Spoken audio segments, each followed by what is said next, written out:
मैं आपके लिए पढ़ने पाऊंगा लूका के सुसमाचार से अध्याय 1 के 34 वचन से 38 तक।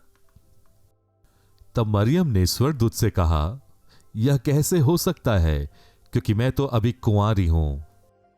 उत्तर में स्वर्गदूत ने मरियम से कहा, पवित्र आत्मा तुझ पर आएगा और परम प्रधान की शक्ति तुझे अपनी छाया में ले लेगी, और इस प्रकार वह जन्म लेने वाला पवित्र बालक परमेश्वर का पुत्र कहलाएगा।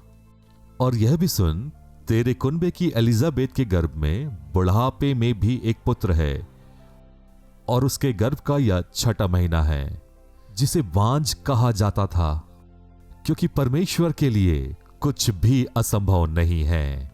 तब मरियम ने कहा, मैं प्रभु की दासी हूं, तेरे वचन के मुताबिक मुझ पर वैसा ही हो। और तब वह स्वर्गदूत वहां से चला गया। मैं एक शब्द को आपके सामने रखना चाहूंगा, असंभव, क्योंकि बाइबल कहती है परमेश्वर के लिए कुछ भी असंभव नहीं है। जब स्वर्गदूत ने यह बातें मरियम से कही तो वो भयभीत हो गई, और देख तो पवित्र आत्मा की ओर से गर्भवती होगी और एक पुत्र को जनेगी, और उसका नाम यीशु रखना। लूका का सुसमाचार 1 अध्याय और 31 वचन। और मरियम की प्रतिक्रिया ऐसी थी, यह कैसे संभव है, मैं किसी पुरुष को नहीं जानती, और यह कैसे संभव है जो पहले कभी नहीं हुआ कि कोई कुंवारी एक संतान को जने। और वो बहुत ही भयभीत हो गई, क्योंकि यूसुफ से उसकी मंगनी अभी ही हुई थी। यह किसी सोच से भी परे है। और यूसुफ भी भयभीत था। यूसुफ एक धर्मी मनुष्य था, और जब उसने सुना कि मरियम गर्भवती है, वो उसे अपमानित नहीं करना चाहता था। यह कुछ ऐसा जो पहले कभी हुआ ही नहीं। समाज को क्या जवाब दे, मेरी प्रतिष्ठा का क्या होगा, और लोगों को किस प्रकार से जवाब दे, यह अस्वीकारनीय है। अब जरा इन 2 शब्दों की ओर ध्यान दीजिए, सोच से परे, अस्वीकारनीय, एक नए जोड़े के लिए। वे कैसे संभालेंगे इस बात को, जब वे दोनों ही हैरान हैं, परेशान और भयभीत हैं। और परमेश्वर के दूत ने दोनों को सांत्वना दी, यह कहकर कि यह जो कुछ भी हो रहा है, यह पवित्र आत्मा परमेश्वर का कार्य है, इसलिए भयभीत होने की आवश्यकता नहीं है, यह पवित्र आत्मा परमेश्वर का कार्य है।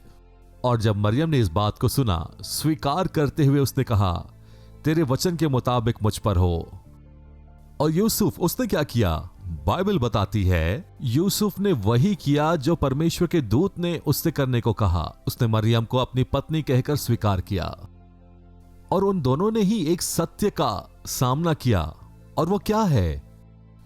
क्योंकि परमेश्वर के लिए कुछ भी असंभव नहीं है। हम जो प्रभु यीशु मसीह पर विश्वास करते हैं, हम असंभव को इस प्रकार से कहेंगे, उसके साथ संभव है। आप सोच भी नहीं सकते जो परमेश्वर कर सकता है, और यह सिर्फ वही है जिसके लिए सब संभव है।